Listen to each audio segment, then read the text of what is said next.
आपको क्या लगता है किसी स्किल को सीखने के लिए कितना वक्त दरकार होता है? 6 महीने, 1 साल या 2 साल?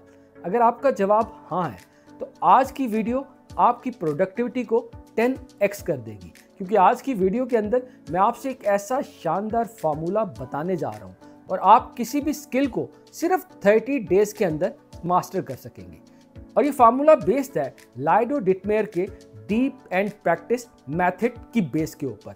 लाइडो डिटमेयर एक वर्ल्ड फेमस जगलर है और उसका शुमार जो है वो उन वर्ल्ड फेमस जगलर में होता है जो एक वक्त के अंदर 11 रिंग्स को जो है वो हवा के अंदर जगल कर सकते हैं। मैं उसका एक इंटरव्यू सुन रहा था, उसके अंदर लाइडो अपने इस फार्मूले को एक्सप्लेन कर रहा था। वो बता रहा था कि लोग चाहे कोई भी स्किल सीखना चाहते हैं, चाहे वो पब्लिक स्पीकिंग हो, चाहे वो पेंटिंग हो, चाहे वो कोडिंग हो, वो सबसे बड़ी गलती ये करते हैं कि वो अपना ज़्यादातर वक्त उन चीज़ों में स्पेंड करते हैं जो उनको ऑलरेडी आती हैं। वो अपने कंफर्ट जोन के अंदर रहते हैं, जिसका नतीजा ये निकलता है कि प्रोग्रेस स्लो हो जाती है, उनको कोई इम्प्रूवमेंट ही नज़र नहीं आता। डीप एंड प्रैक्टिस का कॉन्सेप्ट जो है वो बहुत सिंपल है। आपको अपना ज़्यादातर वक्त जो है वो उन चीज़ों पे स्पेंड करना है जो आपको डिफ़िकल्ट लगते हैं, जो आपको चैलेंजिंग लगते हैं। अगर आप अपने कंफर्ट जोन से बाहर निकलेंगे तो तभी आप चीज़ों को सीख सकेंगे। हम में से अक्सर लोग ये गलती करते हैं, हम जब कोई स्किल सीख रहे होते हैं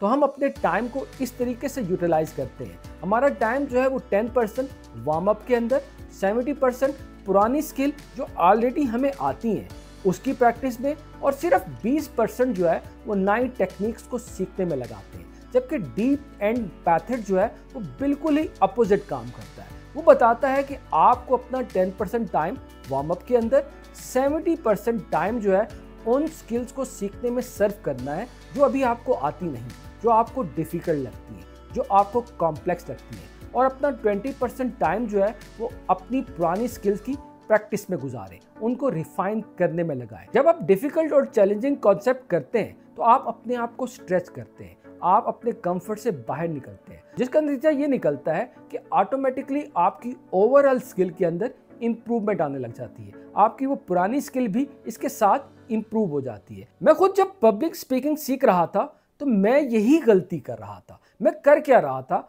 कि वो स्पीचेस जो मुझे आती हैं मैं उनकी प्रैक्टिस करता था। मेरी कोशिश होती थी जो चीज़ें मुझे आती हैं, क्योंकि वो चीज़ें मुझे प्लेयर देती थी, वो मुझे सेटिस्फाई करती थी कि ये चीज़ मुझे आती है, तो मैं ज़्यादातर वक्त जो है वो उन चीज़ों में स्पेंड करता था जो स्पीचेस मुझे याद थी। जिसका नतीजा ये निकला कि 2 सालों के अंदर मेरी प्रोग्रेस 0 थी, मैं इम्प्रूव नहीं कर सका। मैंने इस डीप एंड प्रैक्टिस मेथड को जब पब्लिक स्पीकिंग स्किल पे आजमाया तो इसके नतीजे हैरान कुन थे।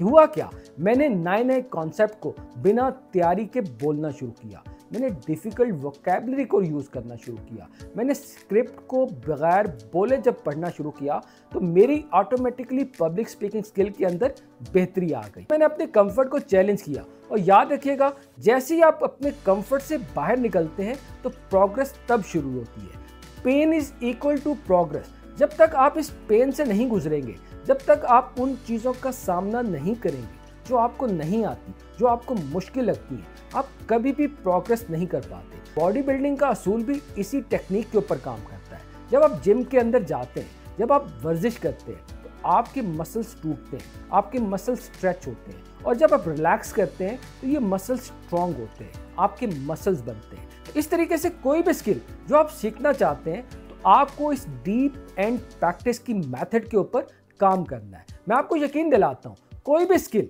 जो आप सीखना चाहते हैं, चाहे वो कोडिंग है, चाहे वो पेंटिंग है, चाहे वो ग्राफिक डिज़ाइनिंग है, आपने करना क्या है, आपने उस स्किल को 10 मिनट वार्म अप और 70% टाइम जो है उन टॉपिक्स पे लगाएं जो आपके लिए नए हैं, जो आपको डिफ़िकल्ट लगते हैं, जो आपके लिए चैलेंजिंग है।